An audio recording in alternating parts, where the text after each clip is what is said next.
Hi guys, welcome. We're just gonna give it a couple minutes while everybody pops in. While we're waiting, if you would pop over to the chat box and just let me know that you can hear and see my screen, or hear me and see my screen, that'd be fantastic. Awesome, thank you so much, Erica and Barbara. Awesome. Okay, I'm going to keep my eye. I think we're going to have a few more people joining us right now, but I wanted to launch into another episode of how to get started as a passive investor. So, every week we have people that are new. So I want to make sure that we're kind of going through all the, starting from the very beginning here. But, today, are you guys ready to learn some of the biggest myths that investors have regarding syndications? I know some of you guys are repeat attendees, so you already know these myths.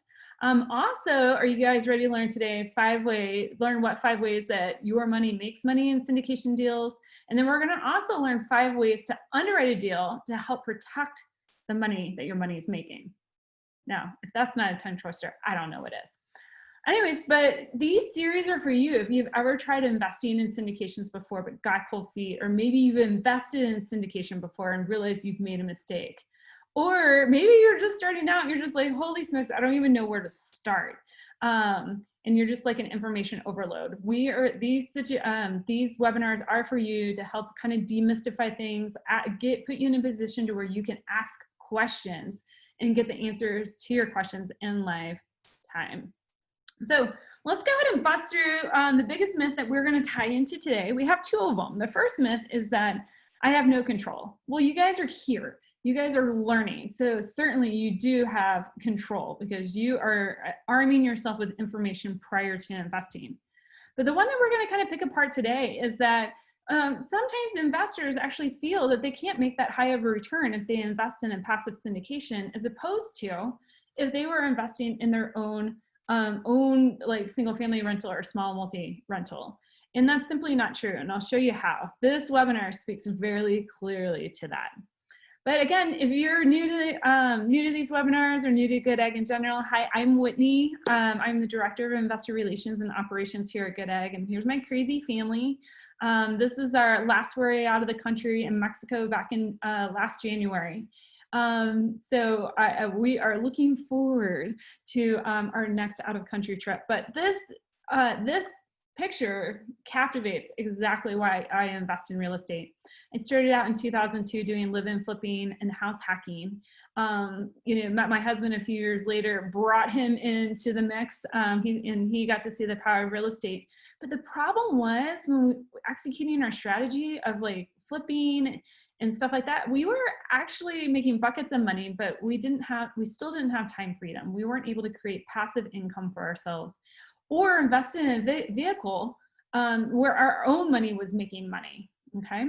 So it took us a while. We were, it was, I felt like the information just wasn't there on the internet yet, but it took us until about 2016 until we bought our first true rental, and then we were off to the races. When we got that first rent check, we were like, holy smokes, this is amazing. And then we scaled up to about 30 units. My husband was my biggest cheerleader, and I came back to my husband. I'm like, hey, let's take a look about me staying home with our child. She was very young at that point in time, and he was like, I want some of that. That's amazing. And the thought of owning 80 single family rentals or even duplexes, just it really got to me. So we knew at that point in time we had to transition into multifamily investing. So fast forward today with Goodegg, in Goodegg we've partnered over 24 deals and have over 6,000 multifamily units under management, and we have a $700 million portfolio value. But the cool thing is that every single day I get to work with you guys. So I work with over 675 verified investors, and we have a huge repeat investor rate, which is pretty well above industry standard. these are just a few things that we've been able to accomplish this past year, which I'm super excited about.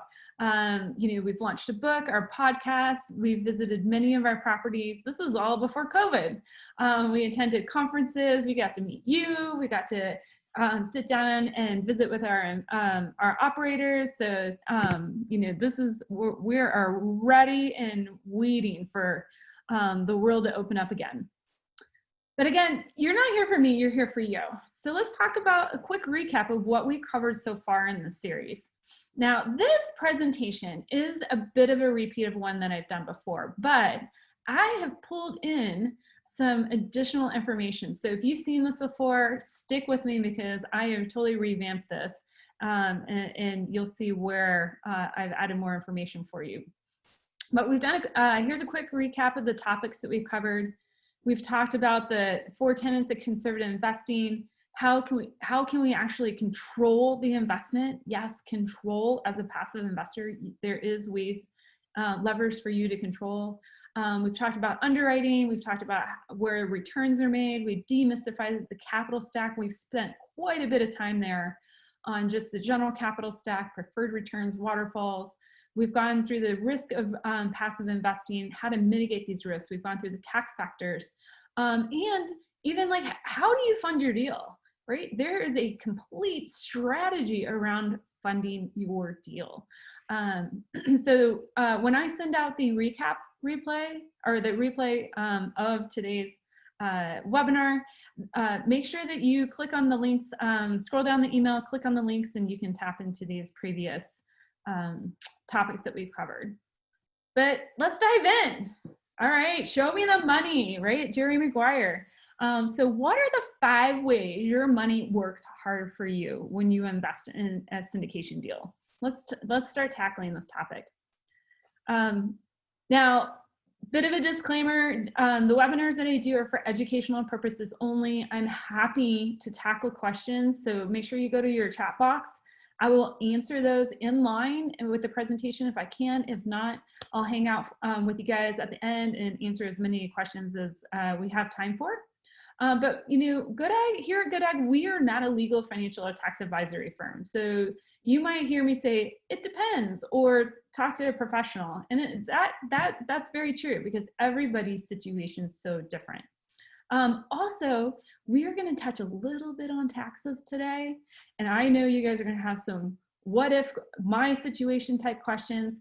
We don't include any tax assumptions in our projections, okay? So because they affect everybody so differently.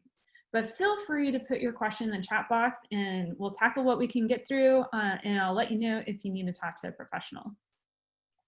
All right, now, question. I want to see if you guys are awake. Take a look at this. This is how we make money. Everybody, this is how we have 4 ways we can make money. Who can tell me what book this graph comes from? Jump over to the chat box. I would love to know if somebody already knows what book this comes from. So it's called The Cash Flow, Rich Dad, Poor Dad. Oh, Erica, very good. Yes, it's touched on in Restore Poor Dad, but we got dive deep into the cash flow quadrant. So that's the follow-up book to Rich Dad, Poor Dad. But yeah, so this is kind of a breakdown of the 4 different ways that you can make money. So employee, self-employed, those are the highest taxed ways that you can make money. Then we can switch over to the right-hand side, business owner and investor. So when we look at the tax code, the first 14, 20 pages of the tax code are around how do you pay taxes, okay? So, and they are primarily geared to an employee or a self-employed person. The remaining part of the tax code can be viewed as incentives of how to not pay taxes. And those are generally will apply to people who own a business and are an investor. Now here's the cool thing. I have a question for you guys. When you invest in a passive syndication, what part of the cash flow quadrant are you participating in? Go to the chat box, let me know.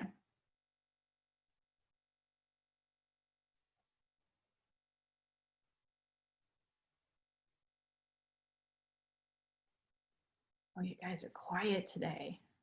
All right. Oh, yes, yes.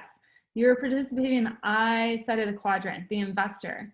And it's in this I quadrant that you actually get the largest tax incentives and tax breaks. Now, I know when people get into real estate, they're trying to get out of the E quadrant, maybe even a little, they're already in the S quadrant and they're trying to get out of there. And I oftentimes, when I work with investors privately that are wanting to start a real estate business, they start setting up their business and they want to do everything themselves, okay, in the S quadrant, okay? Now, all they do is trade, they're still on the wrong side of the quadrant, okay? And this is very important to us, as we go through today's presentation. We want to figure out as quickly as we can, how can we start shifting over to the other side? If you're serious about achieving financial independence, financial freedom, building true wealth, you got to figure out how to get over to the right side, okay? And that's why passive investing in real estate, quite honestly, is so important. But if you notice here, you're leveraged, okay? So we're leveraging people and we're going to leverage our time and we're going to leverage our money. Now let's start tackling just the 5 ways that you can make money. All right. So I think it's pretty safe to say that most people understand when you invest in a passive syndication that you are making cash flow, right? The tenant pays rent. Okay. And, we use the rent, we pay the expenses, whatever's left over is our distributable cash flow. We invest in assets, our business model, we invest in assets that are stabilized already, even if they're, need a rehab on them, they're already stabilized. So they're already, 85% more rented, and we're able to distribute cash flow from day one. Okay, so that's very important. 2, when we go to sell the asset, we're hoping that it grows, right? There's 3 levers that we get to pull on equity growth. All right, and I'm going to show you the math behind all this, guys. I'm not going to leave you hanging, but the 3 levers that we can pull are: 1, moving rents to market rent.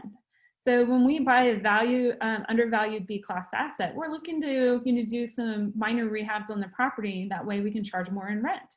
Okay, that's 1 lever we can pull. You can do that with a single family house, no problem. Next, we're looking to create operational efficiencies, okay, with our profit and loss statement. Maybe move property management, move utilities back to the tenant, renegotiate vendor contracts.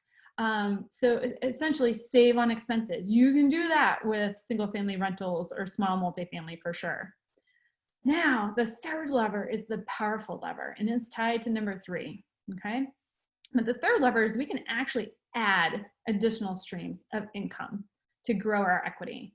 And what I mean is adding washer and dryer rentals, storage lockers, package lockers, covered parking, valet trash, broadband internet. We can add all of those different amenities and charge for them, create additional streams of income, and we can supercharge our growth.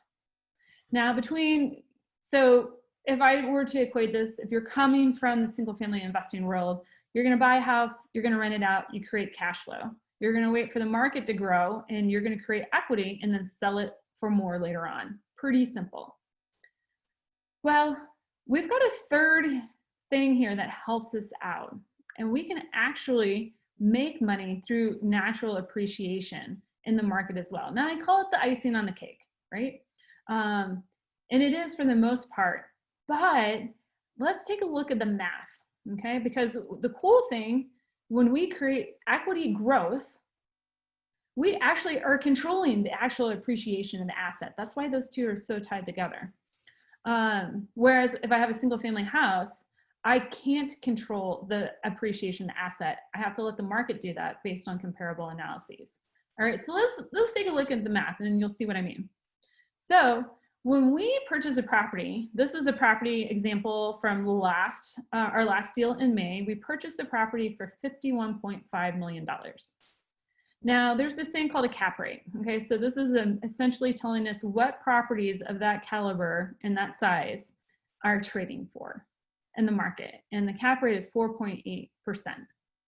Well, if I take the purchase price divided by the cap rate, I back into the net operating income of the asset. All right, so these two are very tied together. So in this asset, the actual net operating income is $2.47 million. We knew that coming in. All right, now through our, remember, we get to pull 3 levers for equity growth. So we get to increase the rents, decrease our expenses, and add additional streams of income. Now we are projecting on this asset over a 5-year hold that we are going to increase it by $3.65 million. Okay, our new NOI. Okay, now this is where I think investors get confused. When they look at a PPM, they're like, oh, the cap rate has to go down in order for me to make money. Not true. Because if the market remained unchanged, the new value of the asset is now $76 million. If the market got worse and the cap rate went up, let's just say over 5 years it went up to 5.2%, my asset still increased almost $20 million over my purchase, right? Because I drove the net operating income on the asset. But if the market gets better, guys, okay, if cap rates go down, I make a lot more. All right, so this is how when you're kind of picking apart a deal and you're looking at the exit and you're trying to figure out all the sensitivity analysis and going, whoa, how do I make money? If the market's going to get worse in 5 years, there's no way this deal can make money. It still can, and you can see that right here. If the cap rate goes up, you're still making money, albeit less, but you still make money. And that's kind of the math of this. So let's dive into the 4th way we can make money, which is through leverage.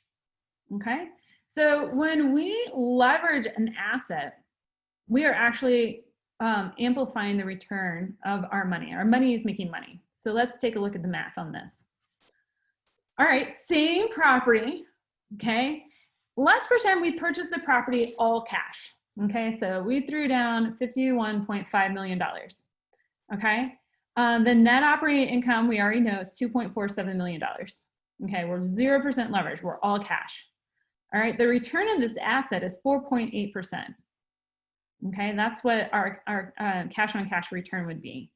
What does this look like, guys? Go to the chat box.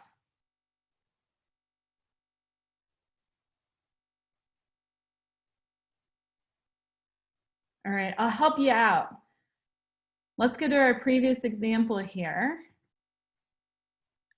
Our cap rate was 4.8%. Okay, so whoop, whoop, yep, Frank, it looks like the cap rate. So essentially, when you see a cap rate, that's it's telling us what the return on the asset is if you held it all cash. Okay, because the cap rate does not take into account the debt. All right. So now we know what it is if we held it all cash. Now we're going to put a loan on this. So pretty typical for us. We're going to, I didn't pull the exact loan on this deal. I just did some quick math this morning. So we purchased the property for $51.5 million. The net operating income is $2.47 million. We went 75% leverage. So that means our down payment is about $12,875,000. Okay. So, and I'm just going straight math. I'm not taking into account any reserve budgets or anything like that. I'm just going with straight math here, guys. Our return, you know, now our net operating income is $2.47 million on 12.875. Okay. Our return can boost up to 19% here. Okay. And if our net operating income was taken in, you know, but we do have debt payments here. So we got to factor in the debt payment. But again, our return can float up. All right. All right, here. So let's transition a little bit. Okay, so we've talked about how we can start moving over here to the right side of the quadrant. But the most powerful way that we move over here to the right side of the quadrant is actually through tax benefits. Okay, so how do we save on taxes? That's the 5th way, our tax benefits that we can generate here with through investing in syndication deals. So when we invest in our deals, I'm going to speak for us here at Goodegg, we're able to protect cash flow and gains utilizing cost segregation and 1031 exchanges. Now, we can't guarantee a 1031 exchange on the back end, but we do go in with the mindset that that's the strategy that we are going to execute. And let's take a look at why. Whoop. I am moving around too fast, guys. All right. So if we have the cash flow from our asset, if we say that it's a preferred return of 7%, remember, we talked about preferred returns. Preferred returns is not a guaranteed return. It just means who gets paid what first. And we have an annual cash on cash return of 8 to 10%. All right. That's how we make money on the front end. We're able to use the cost segregation. Okay. So we send in a engineer who goes and looks at the asset, breaks everything down, and anything that depreciates in 20 years or less, we're going to accelerate to the first 5 years of the asset ownership. Okay, that bonus depreciation that we captured throws off a loss to offset the tax on the cash flow that's created. Okay, that's how your monthly distribution could come to you tax-free. All right, so that's one return. The second return is that you have a return on sale, the capital that's created. So we typically, in our typical transactions, we are underwriting to another 8 to 10% return in capital gains to you on the sale of the asset. Now you've got three things that you can do here. One, you can take the gain. All right, you can take the gain, pay the tax, write it off into the sunset, no problem. Or, sorry guys. Option number two, you can take the gain, and then if you have other passive losses accumulated, okay, if you're working with your CPA could probably help you unlock those passive losses to pay the gain. Okay, that's why we see people repeat invest in these deals. Okay, continue to move up their money into other deals. Okay, because they're continuing to build passive losses to offset the gains that they just incurred. Another way to do this is option number three, okay, and it's to enter into a 1031 exchange. We call it the buy, borrow, die strategy. So you could take the capital gains from your asset, and along with the money that your capital that you invested, that's the trick here in 1031 exchange. So say you put $50,000 in, you have, say, $30,000 returned to you on a capital gain, that's $80,000 that's going to move into the exchange, okay? But it all stays in there tax-free, and you're kicking the depreciation can down the road, and then when you die, the asset passes on to your heirs. They get a step up in basis and no taxes paid. All right, that's the gist of the 1031 exchange. So as you can see, that is another way that your money is working extremely hard for you in a passive syndication. All right. Now let's talk about the 5 ways that we actually protect these ways that our money is working hard, right? Like, it's great if our money's working hard, but if we don't have a way to protect how hard it's working, you know, that's a problem.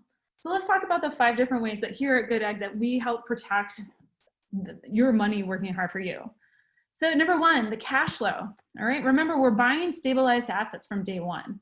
Okay, so the other way we can actually protect the cash flow is that we're actually going to raise all of our capital expenditure budget at the beginning of our project.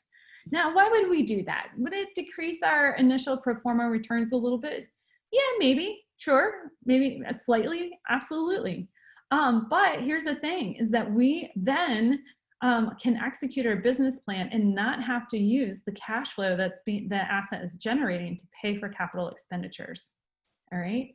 So say like you have a single family house and it's only cash flowing like, you know, $200 or $300 a month, and you have to replace a water heater. That's going to eat up like 3 months of cash flow. All right. You know, here we've already got everything all raised for the capital expenditure budget. We can continue to distribute cash flow and work on our repairs. All right.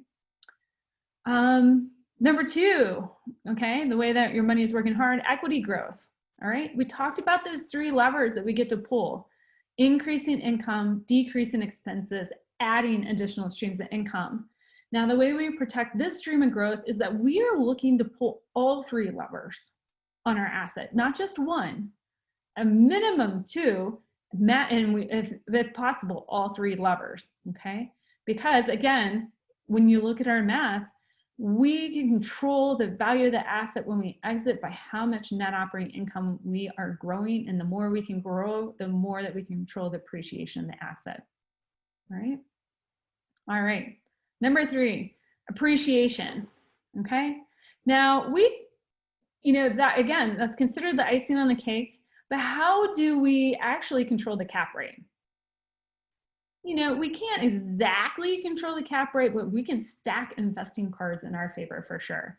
And we do this by investing in growth markets. So we are identifying markets where populations are growing, incomes are growing, jobs are diversified, big businesses moving headquarters there. There's a lot of development around business in these areas. Vacancies are coming down. Evictions are coming down. We're stacking as many of these cards in our favor as we possibly can. All right. Leverage. How can we protect the return that's coming to us based on leverage? Well, our assets, we use non-recourse interest-only long-term debt, okay, for at least the term of the hold, if not longer, or have the option to buy the rate down for the term of the hold or longer, okay? So how does this protect us? Remember, we looked at the different returns. When you bought in all cash, your return is lower, it's the cap rate. When you buy with leverage, your return is higher, okay? And because you're taking your income divided in the numerator changes on you. You're not dividing it by the total cash, you're dividing it by the equity that you actually have in the asset, okay? So your return changes. Now, remember that debt, if we're having to pay down principal of the debt, our expenses go up, okay? Our net operating income comes down a little bit, okay? Our income that we can actually use to generate that return comes down. So we want to pay just interest only for as long as we can. Remember, our exit is to sell, it's not to hold, okay? So we're not looking to pay off the building, we're looking to create cash flow and sell at a higher price. All right, tax benefits. How do we actually protect this? How do you as an investor protect that this, protect this for you? Well, you're gonna actually talk to the operator and understand their business plan, okay? Most of you guys that I'm looking on here are current investors of mine. You're super duper savvy. You've already asked us these questions. You're used to seeing this in our pro formas. But you want to know, is that operator doing a cost segregation? Okay, are they going to help you preserve, use the depreciation to offset the cash flow that you're getting? Are they doing 1031 exchanges? Do they have the intent to do that? Are they going to be able to, help you have options at the end whenever you exit the deal? Okay, these are the questions that you should be asking every operator. All right, so I'm going to throw, hopefully you guys get it. Hopefully this was useful to you. If you have questions, go over to the chat box. But I got one more question for you. When we look at this, what is the missing return? Remember, one of the myth that we're talking about here is that investors don't want to, and sometimes the myth they tell themselves is that they can't make that high of return if I invest in syndication opposed to doing the deal myself. Okay, so what is the missing return here that we don't see, that we have not calculated in? I'm not gonna let you guys struggle too long, but I'm wondering if anybody can come up with it. All right, it's time, okay? If you look at this, everything in blue, yes, Frank, I don't know, time. So everybody, if you're earning money here on the left side of the quadrant, it's time. Sure, you could go buy that building and swing the hammer and do everything yourself. That is totally fine. You can make money that way, and you could probably do, get some leverage out of it. Absolutely. But it's still trading time for money. Okay. Again, the power here, the power of passive investing is that you're investing in business as well as just making your money work hard for you. You're investing in people that can actually help you make money. You're leveraging it. You're leveraging our own systems. And again, we can make your money work super duper hard for you, because what is your time worth? All right. That was the most powerful lesson that I had to learn. Remember my story? I started off with those 30 rentals. Great. Yeah, I was somewhere between self-employed and business owner, but I was costing me a lot of time. Okay, and it's when I figured out how to get fully here on the right side that was the most powerful mindset shift for me. All right, you guys have been awesome hanging in there with me. If you got questions, definitely go to the chat box, let me know. My question for you is, did you learn something today? Okay, or were you reminded of something? Let me know that too. And while you guys are formulating your questions, if you're interested to learn more about Goodegg Investments and the type of deals that we do, make sure to hop over to goodegginvestments.com/invest. If you're not already in our Goodegg Investor Club, I may or may not be able to share all of our deal flow with you. Make sure to jump over to goodegginvestments.com/invest. If you're curious, like, am I on the Goodegg Investor Club? Just go apply, because I cannot share what we call our 506B deals with you unless I have had a prior conversation with you and you are in our Goodegg Investor Club. All right.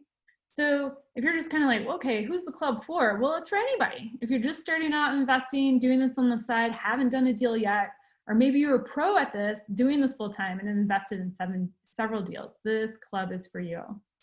So I'm going to hang out here, answer your questions, jump over the chat box. If you need to go, totally fine. Thank you so much for investing in yourself this morning. Also go to the chat box and let me know what other topics you'd like to see covered, because again, I do these webinars for you. And before you leave, here is my contact information. Feel free to drop me a line, ask me a question. And thank you guys so much for joining.